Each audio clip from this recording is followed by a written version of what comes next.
Boa tarde, mal parson.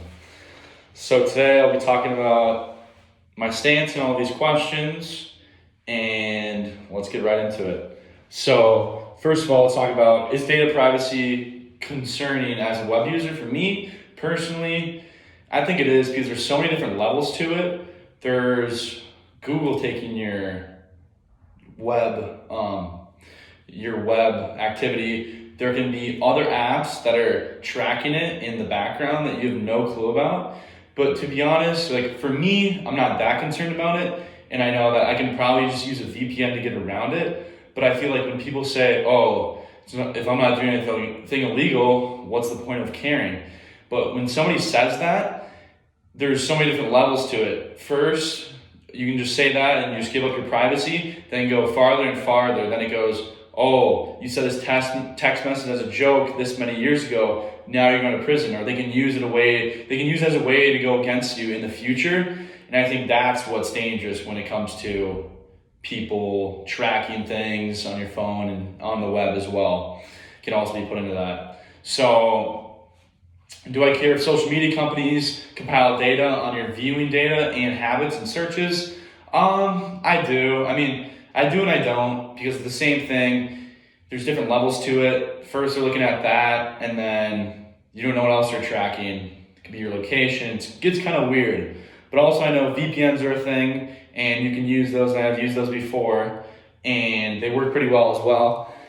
But overall, the whole idea of it, I think it's too much, but I think it is too much, to be honest, in my point of view, because if there's a button to allow it and to disallow it, I think that would be great. But I don't really think, with a lot of apps and websites, there isn't really an off and on button on them tracking you. So I think it's actually a bad thing overall.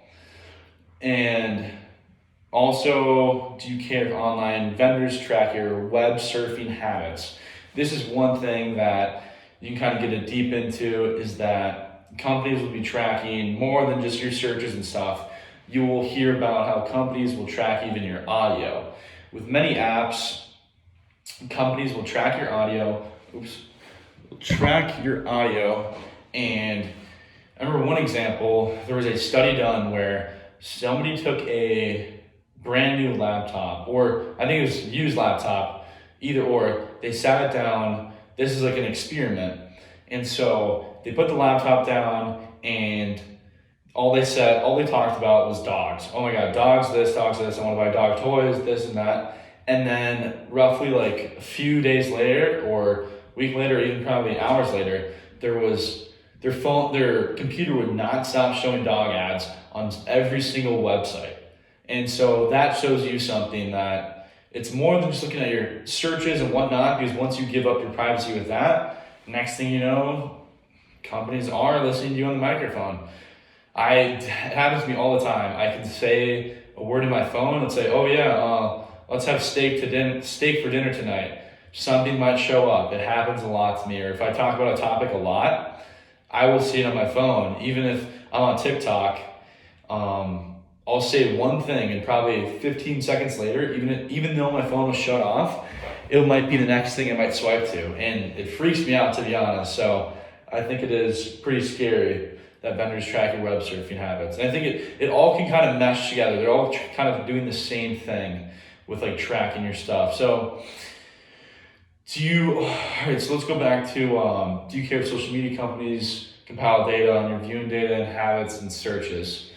You have to go deeper into that. So is it just the searches on their website? Is it just searches off of it? Like, is it only like your viewing data on their webpage, or is it view data on other apps as well? And I think that's one problem with this whole privacy thing, is that many companies don't directly, maybe in their terms and service, I might be a hypocrite on this, but they try to keep it as vague as they can with these privacy laws or policies that they have, so they can kind of go above and beyond just for their marketing and be able to sell you stuff, or have other companies sell you stuff to make them profit in the end, which is scary, because when it comes to your privacy and your rights, and there's profit involved in it, that's where all things go wrong, in my opinion. And I think a lot of people would agree with me as well.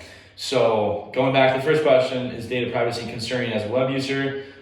Yeah, very much so. I mean, I don't think of it as life or death. Like, I'm not thinking about it that much, but in reality, like when it comes down to it, and you take a deeper thought, it is pretty concerning, because when you put in the form of, hey, people can use, like, when your privacy gets invaded, there's so many different things that you can use against you, such as like, let's say, put in your bank information or into a website, or you just a bunch of sensitive information can go out there. Depending if the company's security is good or not, your life can be in shambles within hours or minutes of somebody getting a hold of something of your private information and just your life, to be honest. And so, do I care if my internet service provider tracks my web surfing habits? Well, to be honest, there's no reason for them to, in all reality, because I think the one reason they would be tracking it, so they can sell that information to other companies to help try and market towards you.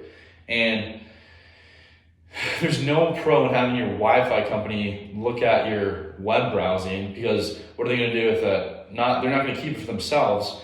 They're going to try to sell it or use it to their advantage to overall make profit. So when they're invading your privacy to make profit, that's where things goes wrong. That's where things go wrong, as I said. I mean, they obviously have access to it since you're your internet provider, but I mean, they probably are tracking as well, but at one point, like, you can't really do anything about it, but you can use a VPN, and that is the next topic we can talk about here.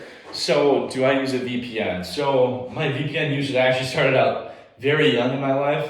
So, at school, when I was younger, the school Wi-Fi would be blocking a lot of the, like, YouTuber games or something.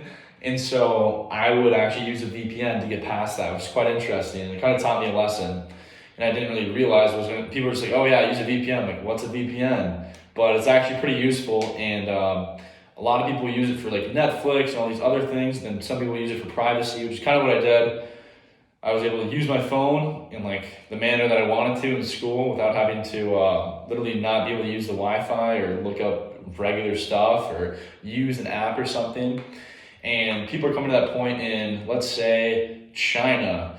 Using a VPN is like the way people can watch shows and actually get real information on what's happening in the world and unbiased information. Also in like North Korea, if you're able to use a VPN and they looked up something, VPN is basically just to get outside of a hindered like constriction of like what you want to look at or use. So it can really open up your mind. Depending on where you live at, you can see a whole different world on the internet compared to what your country limits you to, which I think is pretty great, honestly. And recently, there was a bill that was trying to get passed, not passed, or it was brought up to question about how they vaguely tried to make VPNs illegal. And it was part of like the TikTok bill. The TikTok bill was like deeper than just TikTok. It was discussing this same topic actually, when they kind of went into VPNs and how VPNs could be illegal and it'd be dangerous to the country, and it's, I don't know, there was a really great reasoning. It was very vague, but it was pretty scary that came apart, because in reality, like, sure, VPN, there's some people that use VPN in order to commit fraud and whatnot, but there's bigger fish to fry than if the US government isn't able to find somebody committing fraud on an iPhone just using a free VPN. I think that is their fault than somebody being able to use VPN to protect themselves from privacy concerns from social media apps and things all around. Also, one thing I heard was like, on that one study about the privacy concerns in your Facebook app, I'm pretty sure that this was in the study as well, is that you can turn off your microphone and all of the ads related to your speech go off. So people are actually listening to like your microphone, your web searches. It goes farther than just like your web use.